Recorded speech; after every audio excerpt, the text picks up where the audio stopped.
ជំរាបសួរបងប្អូនគ្នាអូម៉ែនេះគឺខ្ញុំនៅតែមានគុតគងជូនទេតម្លៃគឺនៅដដែលគឺ$17តនីជូនមួយសប្តាហ៍មានបញ្ហាដូរថ្មីជូនណាសម្រាប់បងប្អូនដែលជួនចាស់សូមកុំយល់ច្រឡំគឺខ្ញុំនៅតែគុតគងឲ្យទេជាមួយនឹង RCBO ក៏នៅតែមានដែរយើងមាន RCBO ប្រភេទឆក់លូតបូកទូសេលូតអានេះគឺការពីបានច្រើនណាបាទយើងមាន20អាំពែ10អាំពែនិង32ហើយប្រភេទនេះក៏យើងមានដែរសម្រាប់បងយកទៅបូកជាឈុតបែបនេះណាយើងមានសម្រាប់ឌីកន្តឆក់លូតទៅជាមួយនឹងឧបករណ៍ស្រោមផ្ទះវាចាំផ្ទះតាមផ្ទះបាញ់តាមខ្សែហើយនេះការពារต้องចង់ឡើងធ្លាក់ហើយនឹងយើងអាចមើលវ៉លអំពែគីឡូវ៉ាត់បានអញ្ចឹងតែអញ្ចឹង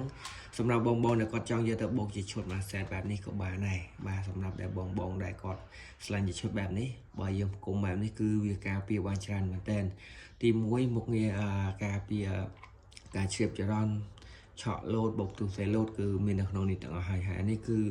វាស្រោមផ្ទះដែលផ្ទះបាញ់ខ្សែបោះដឺសេទៅសូបទៅចូលក្នុងដីនេះខ្សែដីយើងចាប់ដើម្បីកុំឲ្យវាឆេះឧបករណ៍របស់យើងអានេះគឺការពារសម្រាប់ចំណុចមួយហ្នឹង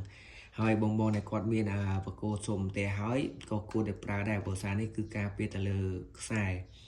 ហើយបងដែលគាត់មានបកគោស្រូបគឺការពារទៅលើមជ្ឈដ្ឋានខាងក្រៅអញ្ចឹងអាពីរគឺខុសគ្នាហើយនេះសម្រាប់